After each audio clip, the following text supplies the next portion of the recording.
How's it going, everyone? My name is Ed, and in this video, I installed this Walbro 450 fuel pump inside of my NA-T SC300. But before I do me a favor, hit that subscribe button. It'll help me out a lot. And yeah, without further ado, let's go ahead and jump right in. All right, so this is my 1995 SC300. If you haven't been keeping up with the channel, I am in the middle of doing an NA-T build. And in the last video, I fabricated some fuel lines. I got the fuel rail, fuel injectors installed, got my fuel pressure regulator over there. Then everything's kind of all over the place right now because I'm just kind of plugging things back together, getting things, you know, installed. But that's not the point of this video. This video is going to be about picking up where I left off and installing this Walbro 450 fuel pump inside of this car. Now there's going to be a couple different ways you can do this. I'm just going to show you guys the way I do it because this is basically my second time doing this. I had to do all of this all over with my other SC300. Of course, it was a little different because I had two fuel pumps and this is only getting one, but it's basically kind of like the same thing. So let's go ahead and jump in the back here and I'll show you guys what's been done so far. All right, so here's the back of the SC300 and this is where the back seats were. I went ahead and I took them out. It's not that complicated. You just have to pull the bottom seat out first carefully. Don't break those. Ask me how I know. And then you have 3 bolts supporting the upper seat. And then that comes off.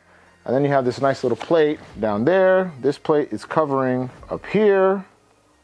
When you pull that off carefully, that's gonna show you where everything is. So my game plan is to remove that cover and pull the old fuel pump out. And then I'm gonna have to make a few modifications, but when I get to that point, I'll jump back on and then we'll go from there.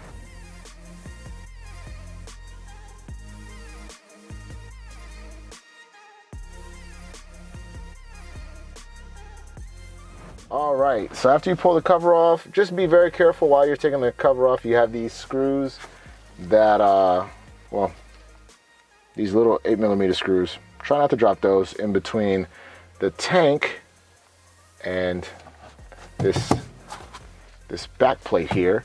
But anyways, once you remove this, all you have to do now is unconnect this hose. You have 2 hose clamps, and then you have these 3 10mm bolts, nuts, sorry, 3 10mm nuts. And then this whole bracket with the fuel pump is going to come out one piece. So I'm going to go ahead and take this out without spilling any gas all over my car, and then we'll jump on to the next thing.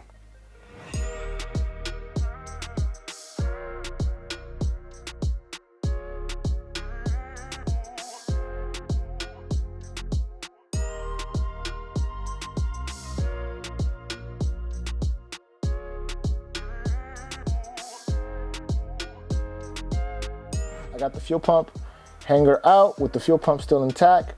And what I need to do now is I'm going to remove this and take off as much of this as I can without messing anything up. And then I have to play around with this, right?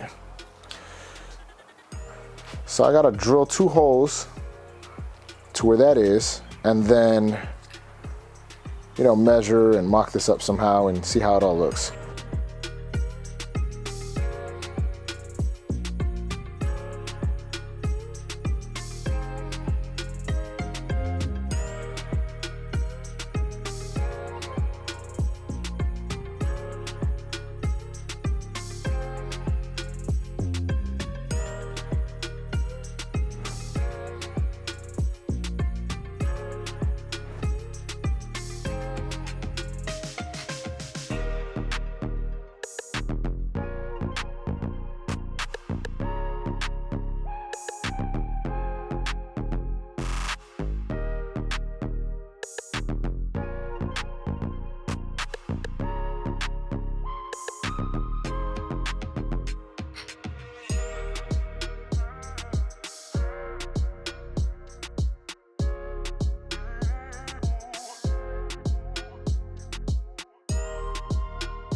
All right, so I got my fuel pump all mounted and ready to go. And yeah, just have to do one more thing, but really quickly, I have to make a cut on the bracket. Wasn't really trying to do it, but if I didn't do that, it would have been, that little piece on the bottom would have been in the way. So now it's not in the way and everything's looking good. All right, so I got the fuel pump installed. Let's jump inside the fuel tank here and let me give you guys a quick snippet of what it looks like inside. I know my hose is probably a little bit too long, and it was either gonna be too long or too short, maybe just right. I probably should have went with a 12-inch hose. But anyways, everything lines up pretty good and I'm pretty happy with that. And as you can see, I got the fuel pump cover installed and it's ready to be wired in. Now, it's been yet another day, and that's because I've been waiting for some stuff to arrive. So, this is the game plan here. Let's talk about how I'm gonna wire this. All right, so what you're looking at here is a fuel pump relay that I'm gonna be using. And just to kind of keep things basic and simple, how I'm gonna wire this to the fuel pump is I'm gonna run this red wire, which is the longest wire that I have on here. It's connected to a fuse. I'm gonna hook this up to a battery. Then this yellow wire, it's gonna go to the fuel pump. This blue wire is gonna go to the AEM when I figure out exactly which pin I'm gonna connect. I have an idea, but we'll cross that bridge when we get there. And then this black wire is ground. So I'm gonna go ahead and quickly run these wires to where they need to go.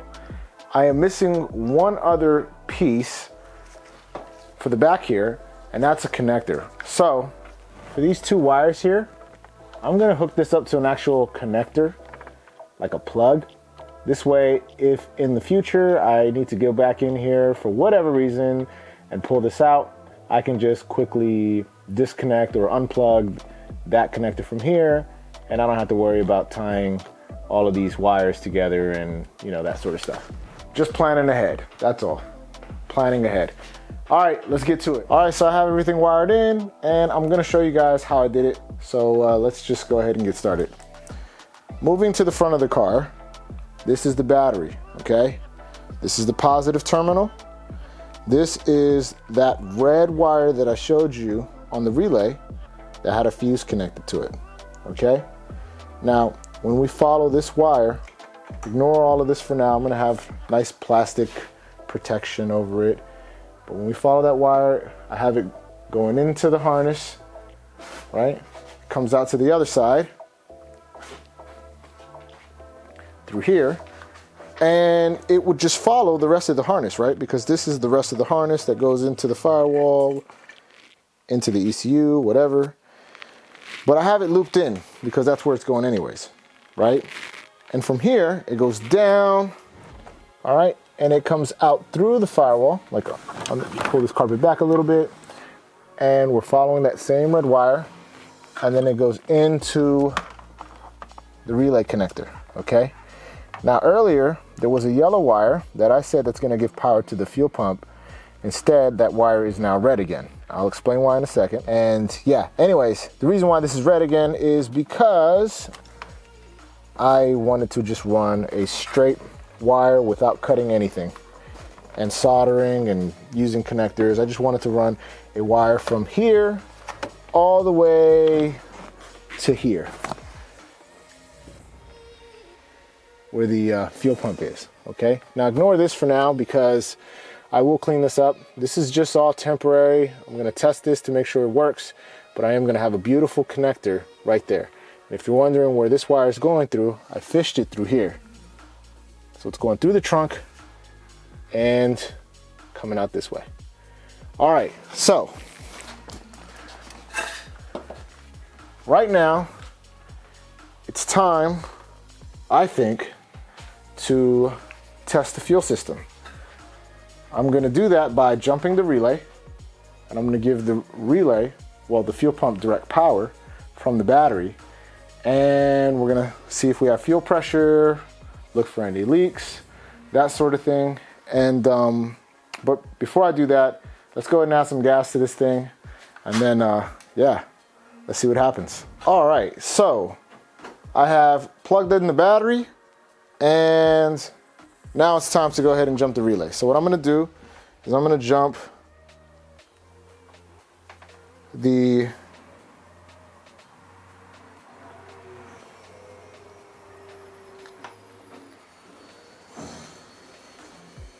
we have fuel pressure. I don't know if you can see that. We got some fuel pressure. All right, I'm gonna kill it. We're done. We're done. Let's turn it off. Unplug it.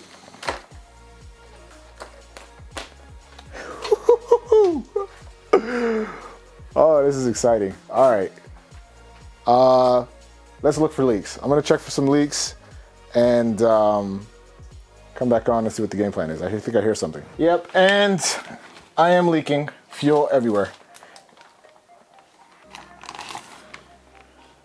The fuel filter I installed, I don't think I tightened it. I don't think I made it tight enough. So I'm gonna tighten that down. Hopefully that's all it is. Hopefully it's not leaking from somewhere else. But I'm gonna tighten this down and then clean all of this up. All right, so it's another day. I cleaned up all the fuel, tightened up all the fuel lines, and I finally finished adding my connector to the back of the fuel pump. And it's time to basically show you guys how everything looks. So let's jump inside the car and take a quick peek.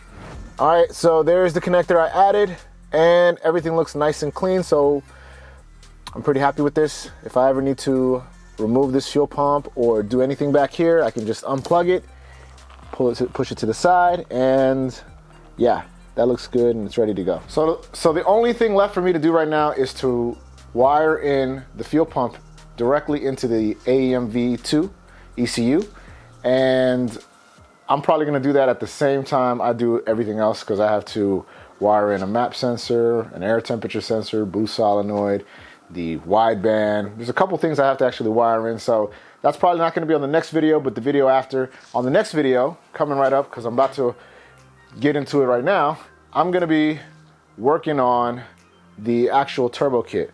I'm gonna start putting everything on, plumbing my intercooler piping, and figuring out exactly where my map sensor is gonna go, where my air temperature sensor is gonna go, you know, that sort of stuff. So you guys don't wanna miss that. Hit the subscribe button if you haven't already. Hit the like button if you like this video. I know this video kind of probably was a little bit all over the place because a couple days had gone by since I initially started the video, and that was because of me assuming that I had everything I needed, but actually having to order more parts and waiting for those parts to arrive. Sometimes it's just trial and error. You know, that's how it is sometimes. But anyways, if you guys have questions about anything, let me know in the comment section. And yeah, till next time, peace.